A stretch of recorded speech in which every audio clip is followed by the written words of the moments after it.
Ibu bapak yang terkasih, saudari-saudara, teman-teman yang terkasih, mengikuti Tuhan Yesus, mengikuti perjalanannya, seperti para murid melakukan hal itu, pergi ke atas gunung. Gunung senantiasa dipahami bagi bangsa Israel dan bagi banyak orang tempat di mana komunikasi bisa dilakukan dengan Allah sendiri. Dan di tempat itulah Tuhan Yesus berdoa. Para saudara yang kasih, peristiwa di mana Tuhan Yesus memiliki relasi yang dalam dengan Allah Bapa. Dan kemudian tiba-tiba ada dua tokoh besar di sini. Dua tokoh besar yang sangat-sangat berpengaruh dan sangat dianggap memiliki kedekatan dengan Tuhan sendiri. Ada apa ini? Mengapa seperti itu? Para saudara yang terkasih, peristiwa ini tidak bisa dipahami oleh para murid awalnya. Di atas gunung ada perjumpaan yang luar biasa dan kemudian ada peristiwa yang para murid tidak paham ketika Allah Bapa mengatakan tentang inilah anakku, dengarkanlah dia. Apa maksud semua ini? Para saudara yang terkasih, para rasul kemudian memahaminya di waktu-waktu kemudian dan merefleksikannya dalam hidup mereka. Mereka hadir bersama Tuhan Yesus, terutama Petrus dan kemudian kedua temannya, Petrus dahulu, yang merasakan enaknya di atas gunung, enaknya merasakan keheningan, enaknya merasakan berjumpa dengan tokoh-tokoh itu. Dua tokoh besar Musa dan Elia ini memberikan gambar tentang perjanjian dan janji Allah.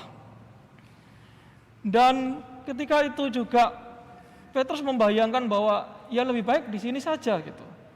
Lebih baik berada di gunung ini dan kita berkemah untuk menikmati sesuatu keindahan di mana ya ada Tuhan, ada dua nabi besar yang bisa mengiringi kehidupan baik ini. Para saudara yang terkasih, ini adalah juga peristiwa dalam hidup kita. Ternyata peristiwa di atas gunung itu tidak lama, sejenak saja. Peristiwa yang pendek, tetapi disitulah saat pernyataan bahwa Yesus Kristus adalah Tuhan. Dan peristiwa-peristiwa berikutnya yang akan dialami para rasul oleh Petrus dan teman-temannya menjadi peristiwa di mana inilah maksudnya. Kita yang telah bertahun-tahun sudah lama tidak melihat peristiwa itu, tapi kita merasakan cinta Tuhan dalam hidup kita. Kita memasuki perjalanan para rasul, kita memasuki dan menghidupi iman para rasul dalam hidup kita. Tetapi terkadang-kadang kita juga seperti para rasul ini. Mungkin saat-saat tertentu seperti para rasul merasakan enak di gunung. Kita pun juga pernah merasakan saat-saat enak, merasakan kehadiran Tuhan dalam hidup kita. Saat-saat hening, tenang, di mana kita merasakan kedamaian di dalam hidup kita. Tetapi para saudara yang terkasih, setelah peristiwa itu, Tuhan mengajak, ayo turun, tidak berhenti di gunung ini. Walaupun kemah mau didirikan, tapi Tuhan, ayo turun. Turun adalah tanda atau juga sebenarnya ungkapan kepada para rasul, Petrus dan rekan-rekannya nanti kemudian, keduanya di sini dua rekan lain, yaitu mau menandakan kepada mereka bahwa mengikuti aku tidak hanya di atas gunung. Mengikuti aku berarti juga engkau siap terhadap apa yang terjadi setelah aku turun dari gunung ini menuju ke Yerusalem. Dan menuju ke Yerusalem adalah saat digenapi, yaitu saat menyambut salib, sengsara, wafatnya, dan kemudian kebangkitannya. Para saudara yang terkasih, kita pun diajak untuk menjadi para rasul, menjadi para murid, bahwa kita siap menjadi seorang Kristiani itu tidak hanya di atas gunung saja, tidak saja menengok ke atas, di saat ekaristi, di saat doa, kita merasakan sukacita dan keheningan. Tetapi setelah kita membuka mata kita, setelah kita mengangkat kaki kita, setelah kita menginjakkan kaki kita dari tempat gereja ini atau tempat di mana kita berdoa, kita akan melalui realitas, perjalanan realitas. Dan disitulah pemahaman iman bisa terjadi dan sungguh bisa dimengerti. Para rasul memahaminya, yaitu mengikuti Tuhan, akhirnya yaitu siap untuk menghadapi salibnya. Nanti selama Minggu Prapaskah ke depan, kita akan sangat mendengarkan perjalanan para rasul bersama Tuhan Yesus. Kita pun seperti itu, memandang kita adalah para rasul yang melihat Tuhan Yesus. Di hari ini Tuhan mengingatkan kepada kita satu hal yang pasti untuk kita bersama, yaitu hidup itu suatu realitas, hidup itu kenyataan. Menghadapi kenyataan terhadap banyak hal kesulitan bukan berarti kita akan gagal dalam hidup. Menghadapi kenyataan ada sakitnya hidup, ada penderitaannya hidup, ada saat-saat di mana kita mungkin akan jatuh bangun. Disitulah sebenarnya kita malah belajar mengenal Tuhan sendiri.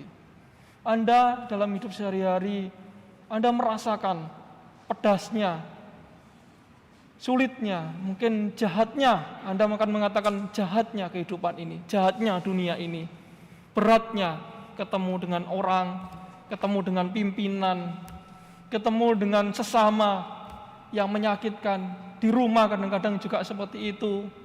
Saudara yang terkasih, tapi Tuhan mengajak kita bahwa kita hendaknya senantiasa setia dan mendengarkan sabdanya. Maka kata Allah Bapa tadi di atas, yaitu, inilah anakku yang kukasihi, dengarkanlah dia. Sebagai murid-murid Yesus Kristus, pegangan kita sudah jelas, kita semua sudah tahu, yaitu sabda Allah. Hal yang kadang kita lupakan adalah kelalaian-kelalaian kita.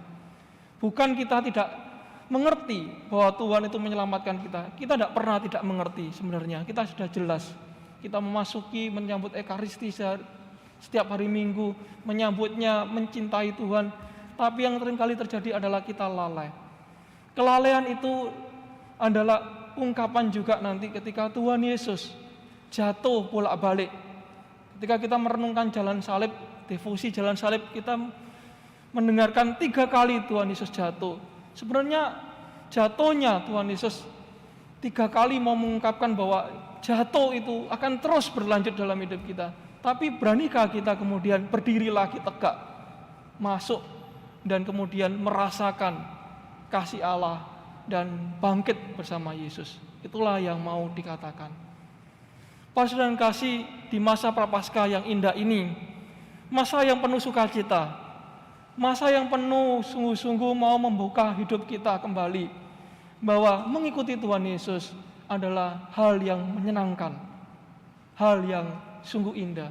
Tetapi keindahannya, tetapi kesukacitaannya itu bukan hanya di atas gunung, yang mendirikan kemah, camping, bakar-bakar di situ, menikmati lauk makan enak di situ dengan suasana yang menyenangkan, tidak. Tapi mengikuti Tuhan Yesus adalah turun juga ke bawah untuk menjalani kesetiaan, ketaatan pada Allah di setiap hari hidup kita. Taat kepada sabdanya, taat pada sabda Yesus, cintailah, jika engkau mencintai aku, maka engkau menjalankan sabda Tuhan. Jika engkau mencintai aku, lihatlah segala sesuatu itu adalah bagian dari hidup kita. Pak saudara yang terkasih, marilah kita melihat kehidupan kita bukan sebagai hidup yang sulit terus. Janganlah kita melihat bahwa hidup kita itu sengsara terus. Jangan kita juga merasakan hidup ini bahwa semuanya adalah penderitaan terus. Lihatlah itu adalah upaya kita untuk bertumbuh, bangun lagi, dan kemudian kita merasakan kemuliaan Allah karena kita setia kepada Dia sendiri. Kesetiaan adalah jalan bagi murid Kristus. Kesetiaan dan ketaatan adalah jalan bagi orang yang percaya pada Tuhan Yesus Kristus sendiri. kesetiaan dan ketaatan adalah langkah bagi orang Kristiani untuk mendapatkan kemuliaan Allah itu sendiri.